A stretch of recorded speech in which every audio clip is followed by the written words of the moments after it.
नमस्कार. या व्हिडिओमध्ये चौकोन कटोरीपासून गोल कटोरी शिवण करण्याची अगदी सोपी पद्धत शिवण करून दाखवलेली आहे. त्यासाठी पूर्ण व्हिडिओ बघा तरच तुम्हाला समजेल. नवीन बघणारे असतील चॅनलला अजूनही सबस्क्राईब केलं नसेल तर सबस्क्राईब करा. व्हिडिओ बघता बघता व्हिडिओला सुद्धा लाईक करा. पूर्ण व्हिडिओ बघत चला.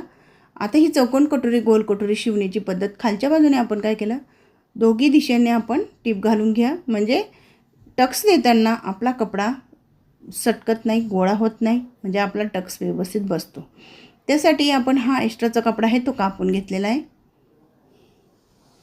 कापून घेतल्यानंतर टक्स पॉईंटचा आपण आपल्या स्वतःच्या उंचीनुसार हे पूर्ण टक्स पॉईंट घ्यायचे असतात.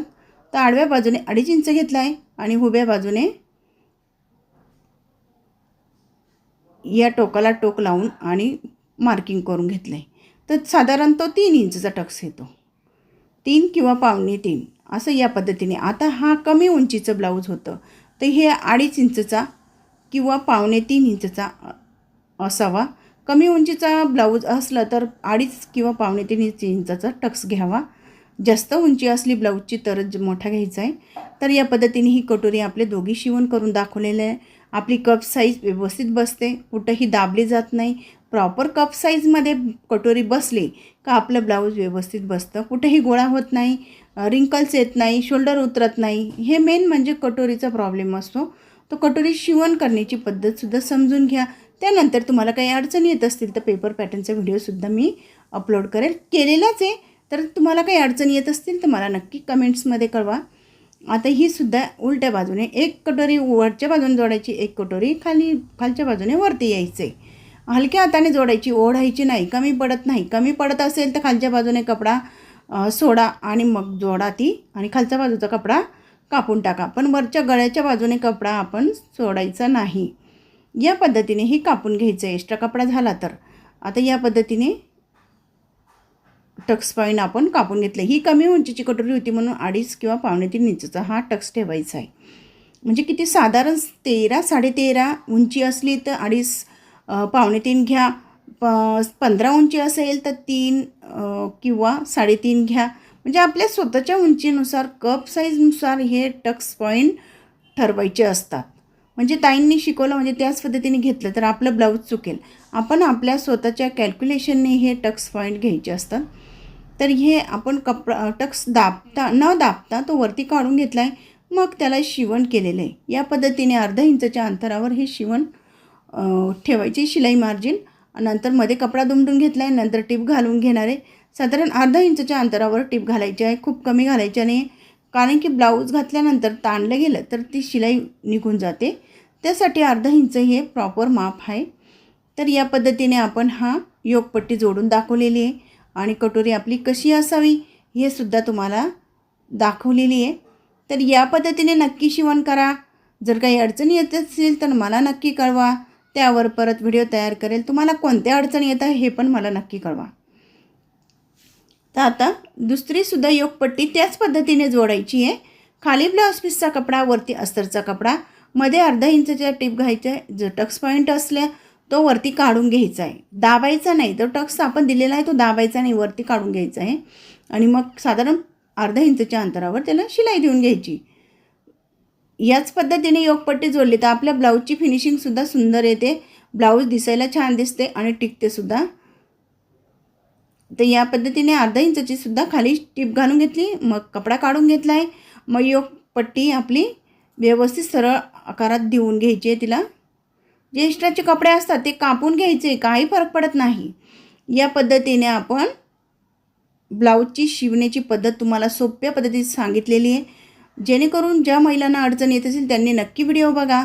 या पद्धतीने जी आपली कटोरी शिवण केली ती कुठं दाबले जात नाही. आणि आपल्याला वाटलं की योगपट्टी थोडी मोठी झालेली आहे, मग मी इथं टीप घालून घेतलेली आहे. बघा खालीवरती योगपट्टी झाली होती, मग त्यासाठी मी थोडी टीप घालून घेतली. म्हणजे काही काढायची गरज नाही. या पद्धतीने ॲडजस्ट करून घेतलं तर आपलं ब्लाऊज व्यवस्थित बसते. आता ही हुकपट्टी आणि आयपट्टी मध्ये अस्तरचा कपडा लावून घेतला आहे. कपडा कमी पडल्यामुळे मी दुसरा घेतला आहे. पण आपण ब्लाऊज पीसचा कपडा वरच्या बाजूने घेतला आहे, त्याच्यामुळे तो मधला कपडा दिसणार नाही. त्यासाठी ही सुद्धा ॲडजस्टमेंट व्यवस्थित येते. जर अस्तरचा कपडा कमी असेल तर या पद्धतीने आपण ॲडजस्ट करायचं आहे ब्लाऊज. आता ही हुकपट्टी आपली जोडून झाली आहे, म्हणजे आयपट्टी जोडून झाली. आता हुकपट्टी जोडणार आहे. आता हुकपट्टी वरच्या बाजूने खाली येणार आहे. साधारण अर्धा इंचच्या अंतरावर शिवण घ्यायचं आहे. तिचं कमी प्रमाणात घ्यायचं नाही, कारण की आपण ब्लाऊज घातल्यानंतर ताण पडला तर ती आपली शिलाई निघून जाते. त्यासाठी अर्धा इंच प्रॉपर माप आहे. त्यासाठी अर्धा इंचच्या अंतरावर शिवण करा. टीप घालताना अशी सरळ घालायची, तिरपी घालायची नाही, ओढायचं नाही. अगदी सोप्या पद्धतीने शिवण तुम्हाला दाखवलेलं आहे. गळ्याचा आकार देताना वरच्या बाजूने न देता, जी आपली वरची जी पट्टी आहे तिला आकार न देता आपले फक्त गोल राऊंड जिथं हे कटोरीचा आकार तिथंच द्यायचं आहे.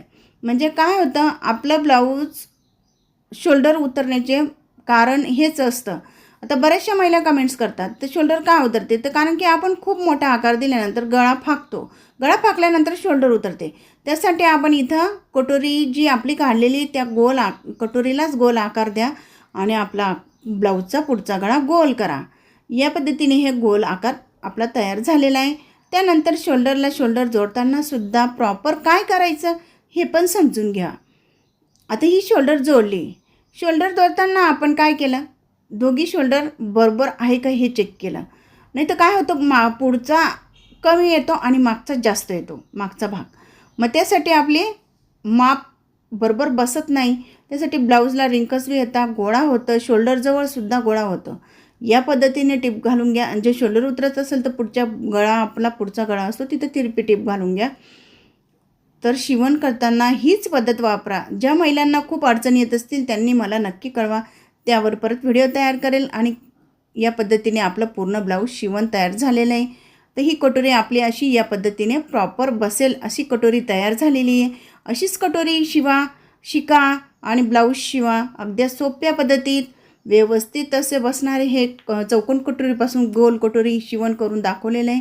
तर तुम्हाला व्हिडिओ आवडला असेल तर व्हिडिओला लाईक करायला विसरू नका. तुम्हाला चौकोन कटोरी कशी वाटली नक्की कळवा. धन्यवाद.